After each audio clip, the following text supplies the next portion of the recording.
Seja bem-vinda, minha irmã. Boa noite aos queridos irmãos encarnados e aos desencarnados. Também aos internautas e também aos espíritos que não se encontram aqui, mas encontram-se em suas colônias assistindo a esse estudo. No ano passado estávamos eu e meu marido na Europa e fomos até a Holanda. Lá eu tenho uma amiga de muitos anos, mais de 50 anos que nós somos amigas. Ela é quase que uma irmã. Então, ela, nos nossos passeios em Amsterdã e em outras cidades, ela começou a falar de um tal de Eustáquio, que era um holandês, ele nasceu na Holanda, e que foi um grande missionário. Deixou uma obra fantástica de caridade, de amor ao próximo, de socorro aos menos afortunados. Ele era o 11º filho de uma família numerosa, e desde muito cedo ele sentiu atração pelo espiritual. 3 das suas irmãs também buscaram esse caminho. Aos 15 anos, lendo a biografia de São Damião de Molokai, considerado apóstolo dos Hansenianos, ele ficou tão encantado com aquela biografia que naquele momento ele decidiu que ele dedicaria toda a sua vida a seguir esse apostolado. Curiosamente, depois que ela contou essa história, até porque ele veio para o Brasil e ele também fez um trabalho fantástico aqui no Brasil. Na época, ela me disse, eu já morava na Holanda e nós, as brasileiras, para dar apoio financeiro à obra que ele fazia no Brasil, no interior de Minas Gerais, nós promovíamos jantares com comidas típicas brasileiras, convidávamos a comunidade brasileira de Amsterdã e as cidades próximas, e os recursos arrecadados nós enviávamos para o Brasil. No Brasil, ele foi considerado um santo, um apóstolo da caridade, e ele também foi beatificado. Então, curiosamente, eu procurei no Google a história desse Eustáquio.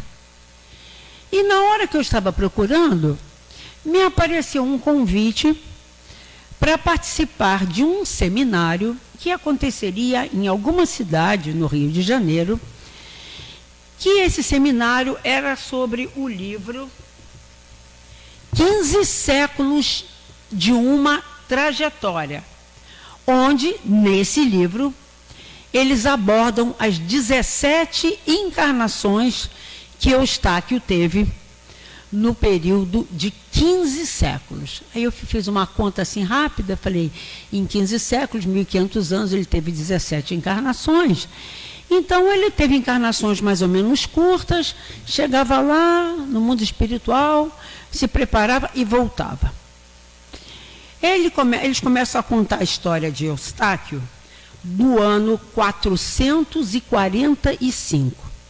E a sua última encarnação, como Eustáquio van Lieshout, o missionário, em 1945, porque ele desencarna no Brasil.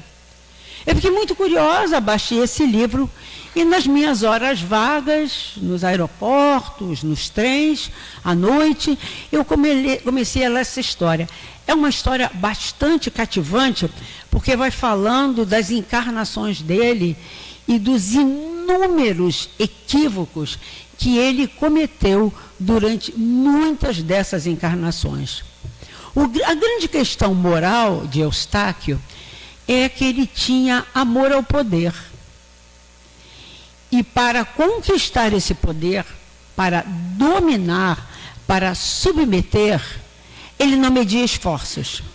Ele traía, ele denunciava, ele assassinava, ele mandava para a forca, ele mandava para a fogueira, desde que ele, então, fosse aclamado como uma pessoa importante. E ele também, muitas vezes, participou da Igreja Católica Brasileira, quer dizer, a Igreja Católica Romana. E como sacerdote, ainda afeito ao poder e às conquistas, ele também falhou, mas falhou muito mesmo. E cada vez que ele voltava no mundo espiritual, depois dessas encarnações, e fazia uma avaliação junto aos seus mentores, eles apontavam para ele quais eram os equívocos e mostravam para ele que a única solução era ele reencarnar e começar daquele ponto onde ele havia encerrado aquela encarnação. Então ele preparava encarnações e ele pedia, depois de certas encarnações, e ele se dando conta que o problema dele era o poder, ele pedia então para nascer em famílias humildes, onde ele não tivesse acesso ao poder, onde ele não tivesse acesso às influências, onde ele não tivesse acesso ao exército, porque ele também havia sido general em muitas e muitas encarnações. E eu fui lendo, e fui lendo, e fui lendo, a partir de uma determinada data em que ele já estava um pouco melhorado, e ele melhorou porque ele era um espírito muito renitente, e só a dor podia dobrar o seu orgulho. Ele era resistente e renitente, porque ele era possuidor de um grande orgulho, de uma grande vaidade, de uma grande prepotência. Então ele teve reencarnações muito difíceis. Reencarnou algumas vezes como mulher, porque o espírito não tem sexo. Ele escolhe o sexo de acordo com a tarefa que ele vai desempenhar. Os senhores todos, se não foram, vão passar pela experiência de serem mulheres, de passar por um parto, pela TPM e outras, né? As mudanças de humor provocadas pelos hormônios, e as mulheres também passarão por experiências como homens, porque se nós encarnássemos somente como mulheres, nós nunca entenderíamos o que sente um homem, como pensa um homem, como age um homem, quais são os motivos de um homem. E se nós reencarnássemos sempre como homens, nós nunca entenderíamos as mulheres. Então a gente precisa mudar de sexo de quando em vez, para que a gente faça uma experiência completa do espírito. Então algumas vezes ele reencarnou como mulher. Ele reencarnou em situações de muita miséria física, de muita miséria material. Sofreu estupro, sofreu abusos, sofreu abandonos. E isso não é um castigo de Deus.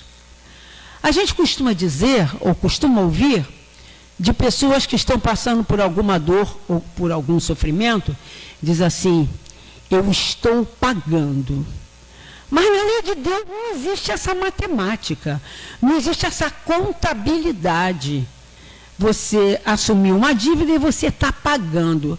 Até porque, se nós estivéssemos pagando, nós estaríamos pagando a quem? A Deus? Deus não precisa desse pagamento. Deus, ele detesta o pecado, mas ele ama o pecador. Então, Deus quer que nós nos reabilitemos no caminho do bem, no caminho da evolução, para que nós venhamos a concluir, depois de muitas experiências, o objetivo para o qual nós fomos criados. Nós fomos criados para a perfeição relativa e nós fomos criados para a felicidade sem mesclas. E de qualquer maneira, se Deus cobrasse, que vantagem levaria Deus, né, ao ver um de seus filhos sofrendo, pagando? Não teria sentido. Nem nós, espíritos humanos, terráqueos, imperfeitos, de um planeta de provas e expiações, nós não queremos ver os nossos filhos sofrendo. Se nós pudéssemos, nós trocaríamos de lugar com eles. Como Deus, o Senhor do universo, não é da terra, do universo, pode ter prazer em ver os seus filhos sofrer. Então ele não cobra nada da gente. Quem cobra da gente uma mudança de atitude é a nossa consciência. Porque quando Deus nos criou, Ele colocou em nós o seu DNA. Todos nós somos luminíferos, todos nós somos deuses em essência. Jesus já o dissera: vós sois deuses, vós podeis fazer tudo o que eu faço e muito mais. Assim sendo, não é Deus que cobra, não é Deus que escolhe as provas, não é Deus que escolhe as expiações, porque Ele criou leis.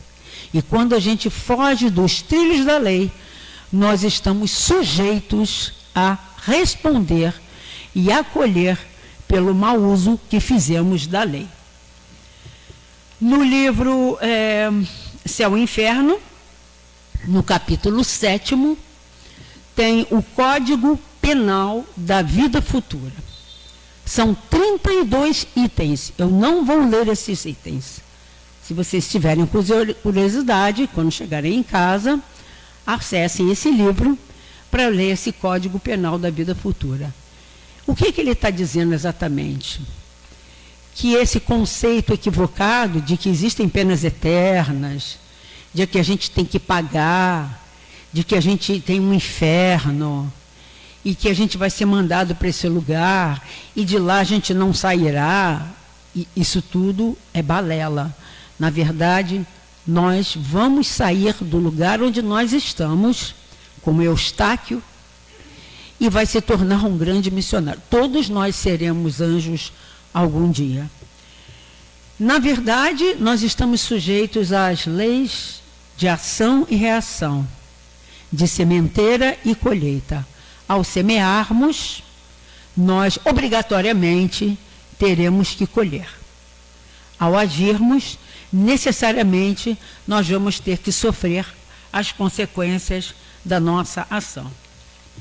E é por isso que na questão 999, Kardec pergunta aos benfeitores da humanidade se basta o arrependimento durante a vida para que as faltas do espírito se apaguem e ele ache graça diante de Deus.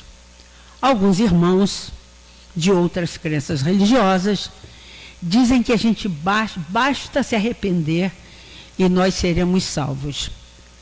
E eu fico me perguntando, salvos de quê? Uma vez eu perguntei a uma amiga, evangélica, vocês falam tanto em salvação, mas do que trata essa salvação de que vocês falam? A gente vai ser salvo do inferno. E aí eu não quis entrar muito em detalhe, ela explicou, segundo o entendimento dela, o que era o eterno, penas eternas, e por aí afora. Então não faz o menor sentido. Porque imaginemos duas pessoas.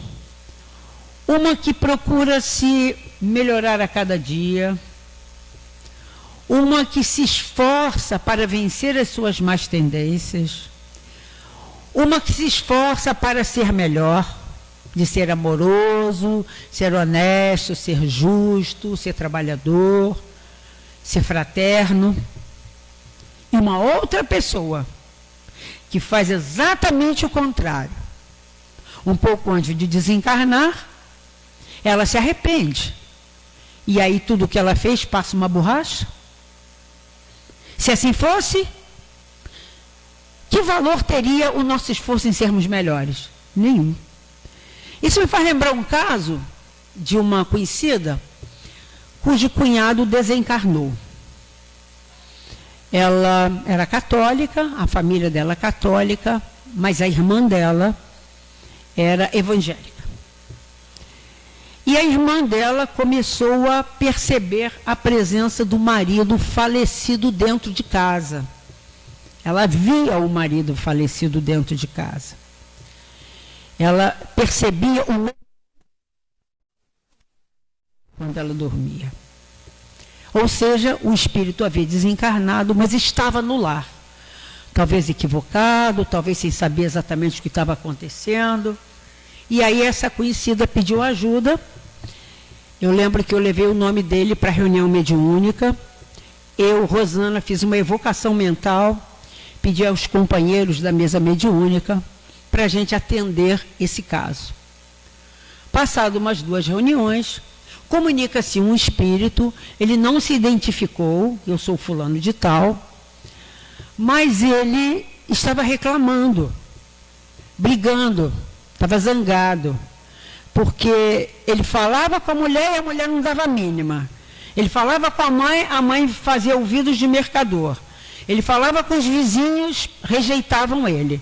O que estava acontecendo, pelo amor de Deus? E aí nós explicamos, né? Sem falar que ele havia falecido, a gente não pode falar isso para certos espíritos. Meu querido, você morreu.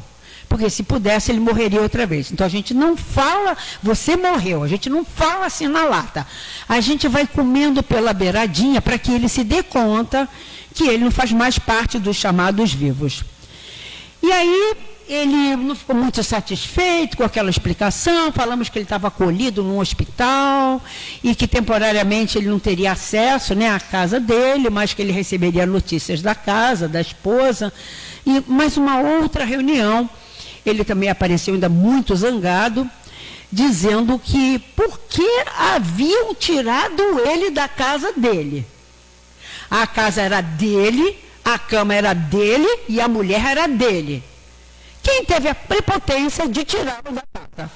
E ele exigia que imediatamente ele retornasse à casa dele.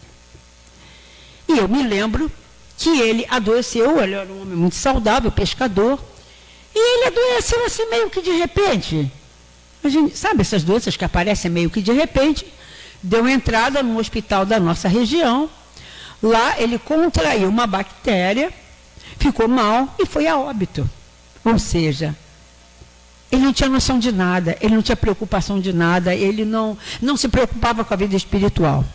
E durante a sua enfermidade, alguns irmãos evangélicos foram fazer a visita fraterna. Eu acho isso bacana, né? Consolá-lo. E dizia que ele seria salvo, desde que ele se arrependesse. E ele se arrependeu, assim, da boca para fora, sem julgamento. Ele se arrependeu. E numa terceira comunicação,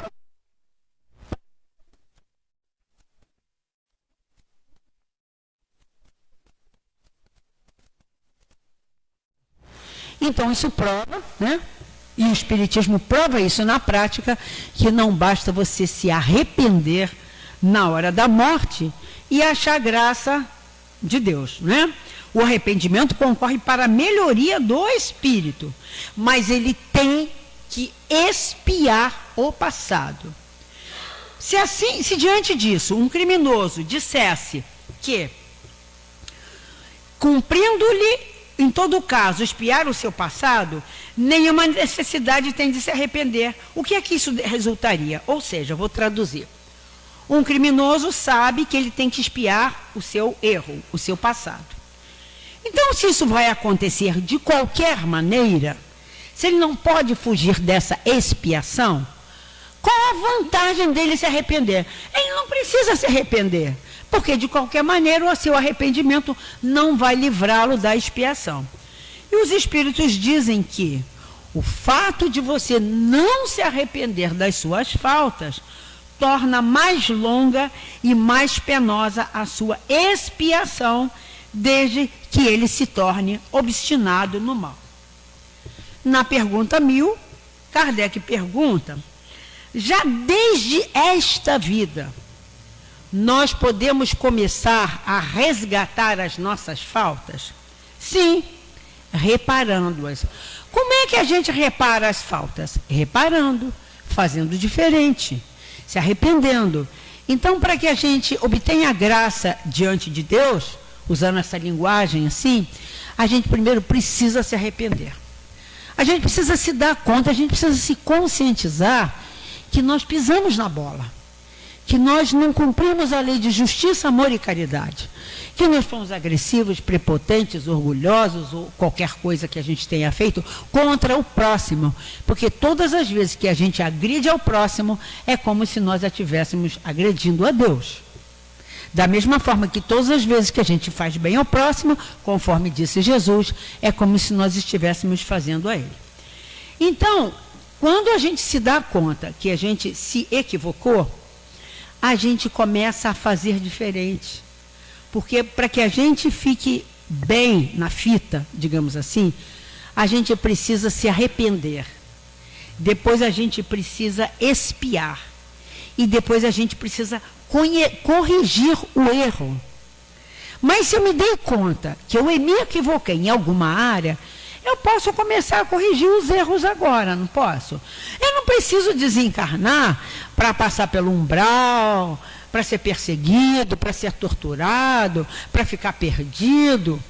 Eu não preciso. Eu já posso começar a consertar os meus equívocos dessa maneira. Então, os espíritos respondem para Kardec: sim, vocês podem já começar reparando essas faltas, mas não creiais que as resgatareis mediante algumas privações pueris. Aí eu também me lembro de uma paciente que ela, quando se dava conta de que havia pisado na bola, digamos assim, diante da lei de Deus, ela fazia uma DR com Deus. E nessa DR, ela se propunha, por exemplo, a ficar um mês sem comer açúcar. Então, isso é uma privação pueril. O que tem o fato de você não comer açúcar, ou você não comer tal alimento, ou você subir à igreja da Penha de joelho, ou durante a procissão da Via Sacra você carregar uma cruz de madeira de não sei quantos quilos? O que isso tem a ver com a expiação da falta? Então, é o que ele está dizendo. Então, essas privações pueris, ou a distribuição de esmolas após a sua desencarnação, não vai mudar os desígnios de Deus. E as igrejas, a igreja católica principalmente, se valeu muito disso. Você cometeu um monte de erro, mas olha só, você deixa aí uma doação dos seus bens, das suas propriedades, das suas joias, que você vai chegar lá e vai ser recebido no paraíso. Então, Deus não dá valor a nenhum arrependimento estéril, sempre fácil, e que custa apenas o esforço de bater no peito. Minha culpa, minha máxima culpa. Eu vou doar todos os meus bens em vida. Eu quero ser recebido no paraíso. Não tem valor nenhum, porque é um arrependimento falso, é um arrependimento exterior. E aí, continuam eles, a perda de um dedo mínimo, quando se esteja prestando um serviço a bem do próximo, tem mais valor diante de Deus e apaga mais faltas do que o suplício da carne suportado durante anos com objetivo exclusivamente pessoal. Aí ele fala para a gente se reportar na questão 726, que eu não vou ler por causa do horário. A gente tem muita coisa para falar. Porque, assim, é um sacrifício egoístico. Na verdade, eu não me arrependo de verdade. Na verdade, eu não quero corrigir o meu equívoco. Na verdade, eu só quero mostrar para Deus que eu estou disposto a ficar um mês sem comer açúcar. É um sacrifício para mim. Ou que eu estou disposto a doar os meus bens para quem quer que seja antes da minha desencarnação. Isso é puramente egoísta. Eu só viso o meu bem-estar. Eu, na verdade, não estou nem aí para aqueles a quem eu prejudiquei. Eu quero ficar bem. O outro é o outro. Então, aqui, só por meio do bem é que se repara o mal. Não tem outro jeito de reparar o mal. Não adianta o suplício. Não adianta o se chicotear. Não adianta você também fazer esses sacrifícios pueris. Só tem um jeito de reparar o mal, é fazendo o bem. Porque se não atinge, então se esse esforço não atinge o homem no seu íntimo, se não atinge o homem no seu orgulho, na sua prepotência, no seu egoísmo, não tem valor nenhum. É como o caso de Eustáquio van Lieshout. Quem tiver interesse em conhecer essa história, pode baixar esse livro que tem em PDF ou comprar. De que serve para a sua justificação, continuam os espíritos, que restitua depois de morrer os bens mal adquiridos. Então ele está falando daquelas fortunas que tiveram como origem coisas desonestas e que a pessoa usufruiu daquela fortuna, sabendo que para adquirir aquela fortuna ela lesou muita gente. Ela prejudicou a saúde, ela prejudicou a educação, ela prejudicou os serviços médicos, ela prejudicou uma rede de saneamento básico, ela prejudicou muita gente. Então, um dinheiro mal adquirido, principalmente um dinheiro de corrupção, é um dinheiro, como eu digo, é um dinheiro que não é abençoado, é um dinheiro amaldiçoado. Então, a pessoa faz, ganha muita grana, paga um bom advogado, se livra, mas a sua consciência está manchada. Então, não adianta quando a pessoa se percebe no fim da vida, eu vou doar tudo. Eu já aproveitei bastante, já curti bastante, agora eu vou doar tudo que sobrou para uma instituição de caridade. Isso não vai apagar as faltas. Sinto muito dizer, não vai apagar. Então, aqui, ele na verdade está doando porque ele sabe que vai morrer. E os bens serão inúteis, porque caixão não tem gaveta. Se ele tivesse certeza que ele poderia levar os bens para o lado de lá, provavelmente ele não doaria. E aí eles continuam. De que serve privar-se de alguns gozos fúteis, de algumas superfluidades, se permanece integral o dano que ele fez a outrem? Então, o dano continua. Então, não adianta fazer esse sacrifício. De que serve finalmente humilhar-se diante de Deus, se perante os homens conserva o seu orgulho? Então, não adianta ir para os templos religiosos, botar o joelho em terra e começar minha culpa, minha máxima culpa, porque isso aí não vai apagar a falta. Na questão 1001, Kardec pergunta: mas nenhum mérito existe para assegurarmos o nosso bem-estar após a morte, emprego útil aos bens que possuímos? Aí é uma outra história. Se eu tenho muitos bens, e quando a gente fala de bens, a gente não fala só de recursos materiais, a gente não fala só de recursos financeiros.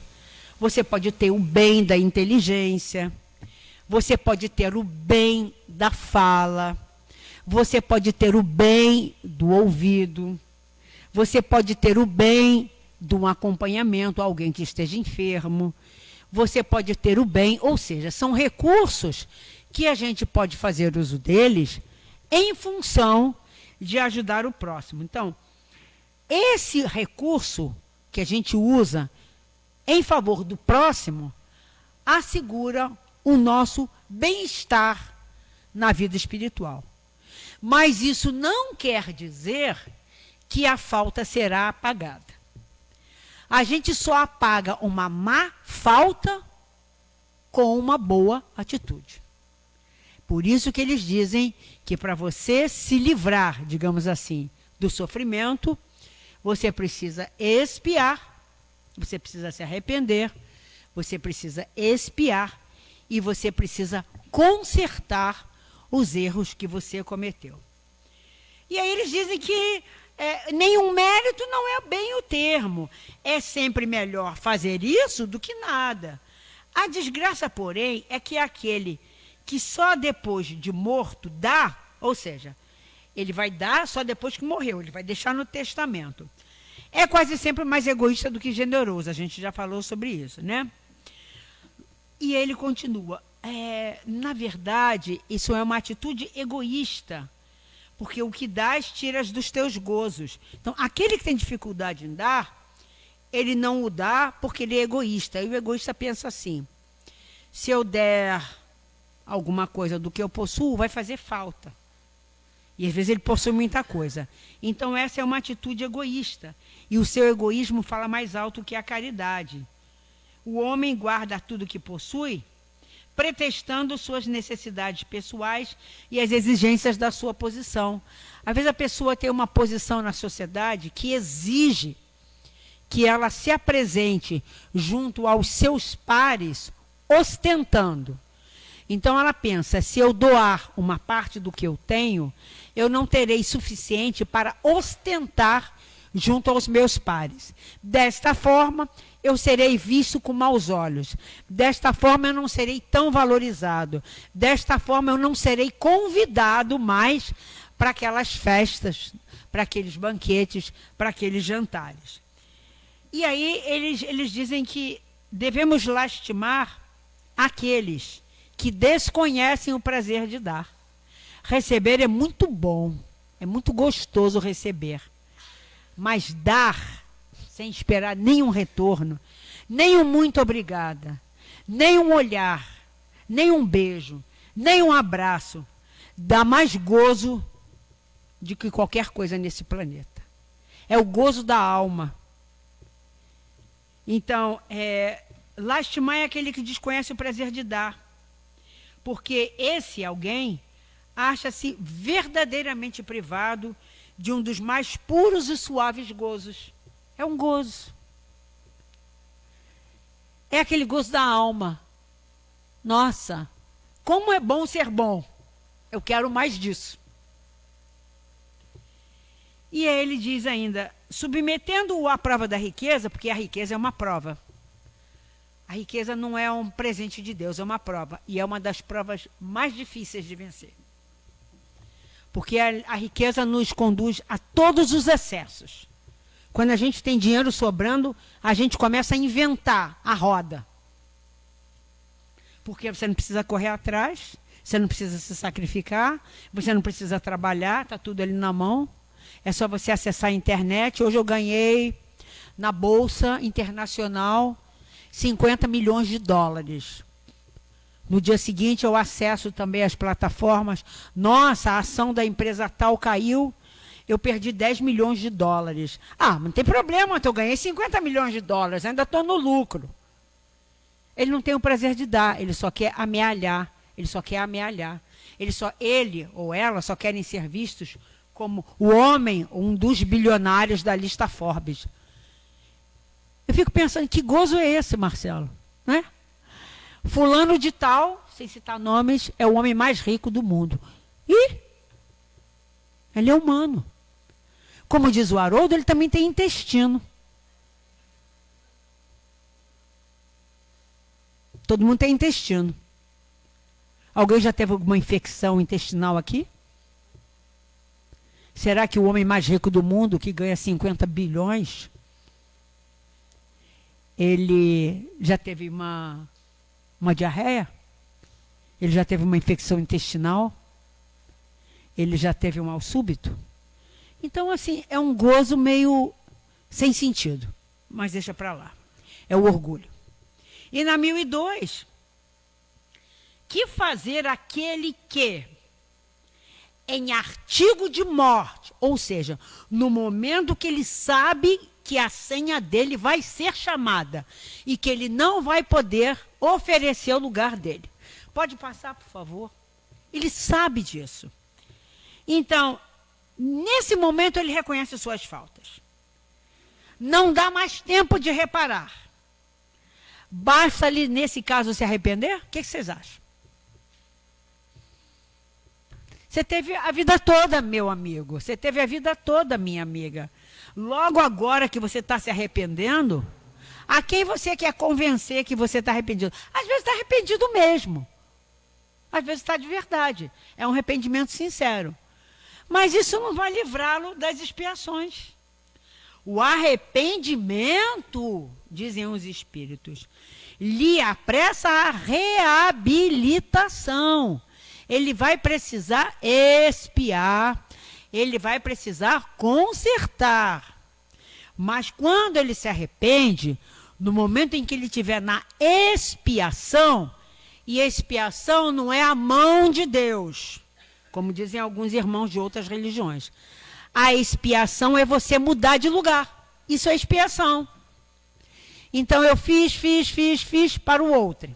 Aí a lei de Deus faz assim: pois bem, meu querido, agora eu vou mudar você de lugar. Aí pega você carinhosamente, faz assim, tum, muda você de lugar. Aí você vai sentir, vai experienciar na própria carne tudo aquilo que você fez o outro passar. E aí você vai aprender de verdade. Você vai aprender como o Eustáquio von Lieshout. Ele aprendeu na marra. Ele era muito rebelde, tá? Até o meio do livro, cara, eu já estava cansada de ler. São 257 páginas, 270. Meu Deus, uma encarnação atrás da outra. Ele ia fazendo besteira, ele repetia as mesmas besteiras. Numa hora ele falou, pelo amor de Deus, pediu ao benfeitor, até esqueci o nome do benfeitor. Me faça nascer num corpo feminino, no interior de um estado pobre de Maré Dessi. Mãe solteira. Passando as maiores necessidades. Eu quero esquecer que eu fui general. Eu quero esquecer que eu estive nas rodas. Eu quero esquecer que eu fui da Igreja Católica. Eu quero esquecer que eu fui do clero. E ali, esse espírito começou a sua regeneração. Está vendo como é bom ser mulher? Viva nós, que nós já estamos no processo de regeneração. Viva nós! Candidatem-se, companheiros, a receber, numa próxima existência, um corpo feminino. Vai ser bom pra caramba. Começa o processo regenerativo. Então, continuando, né, os espíritos dizem, diante dele, ou seja, dessa pessoa que se arrependeu e que, portanto, está mais bem preparada para passar pelas suas expiações, desdobra-se-lhe o futuro.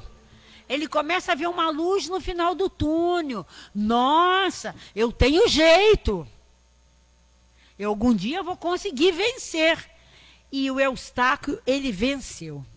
Apesar de, nessa última encarnação, que é citada no livro, ele nasceu em 3/11/1890, na Holanda, e desencarnou no Brasil em 1943. Apesar de, nessa encarnação, ele mais uma vez ser um sacerdote da Igreja Católica, Apostólica Romana, dessa vez ele fez o que devia ser feito. Ele fez a lição de casa. E ali não diz, no livro não diz, mas eu creio, Rosana crê, que quando ele chegou no mundo espiritual, após essa desencarnação, no Brasil, o benfeitor deve ter falado, parabéns, Eustáquio, finalmente a ficha caiu. Agora que você já espiou tudo, que você já aprendeu o caminho, agora é para frente e para o alto.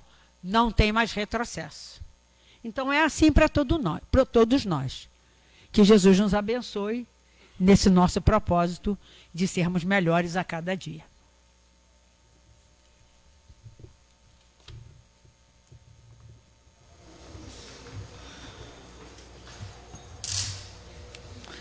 Graças a Deus pelas belas explicações e reflexões do nosso livro que tanto nos orienta, né? Nos deixa assim sabedores do que verdadeiramente precisamos repor na nossa caminhada através das reencarnações. O livro dos Espíritos tem as perguntas. Leiam, procurem ler, são 1043 agora, né? Não, 1019 perguntas, né? E respostas. Leiam e terão satisfeitas suas dúvidas em muitas coisas. A reflexão de hoje nos leva a entender a importância da reencarnação, a reparação, a reforma íntima que precisamos executar na nossa caminhada. Fazer o bem sem olhar a quem, amar a Deus sobre todas as coisas e ao próximo como a si mesmo. É esse o nosso lema, tentando aprender o Evangelho do Mestre Jesus e os seus ensinamentos. Agora nós teremos a nossa amiga, obrigada Rosana pelas reflexões da noite, teremos a Rosana fazendo a nossa prece e logo em seguida mantenham-se nas conexões, tá? Para que possamos receber as bênçãos da espiritualidade aqui presente. Depois temos as nossas atividades externas ali, a cantina. Sejam bem-vindos para os lanches. Visitem nossa casa, conheçam os departamentos que a nossa casa dispõe. E quem ainda não está inserido nos nossos trabalhos e nos nossos estudos, venham e participem. Vamos dar as mãos nesse trabalho divino, nesta casa abençoada. Uma noite de paz, que Deus os conduza aos lares, felicidade para todos. Boa noite. Rosânia, prece, por gentileza. Senhor, nos encontramos aqui muito gratos por termos conhecido a doutrina dos Espíritos, que vem saciar a nossa sede milenar de entender as leis de Deus em espírito e verdade. Nós ainda nos encontramos na fase do entendimento intelectual. Portanto, é fácil para a gente discorrer sobre essas leis. É fácil também discorrer sobre penas, sobre gozos, sobre os equívocos, sobre as expiações.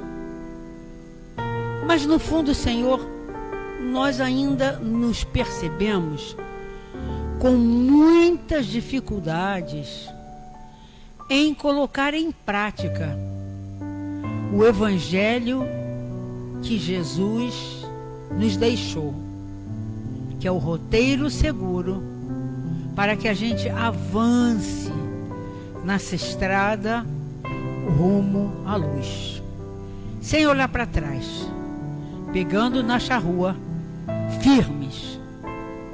E é por isso, Senhor, que em primeiro lugar a gente agradece ao nosso benfeitor, que é aquele espírito guia que o Senhor nos concedeu para nos incentivar, nos estimular, nos alertar, e que a gente esquece dele na maioria das vezes. Mas a gente também pede, Senhor, que os espíritos de luz continuem nos estimulando assim. E que principalmente ao deitarmos-nos para dormir, nós possamos nos encontrar com esses mesmos espíritos no mundo espiritual, para estudarmos as leis de Deus, para que quando acordarmos de manhã no corpo, nós tenhamos mais facilidade de colocá-las em prática, acreditando que assim será, porque Deus é misericordioso e bom. Nós agradecemos. Gratidão.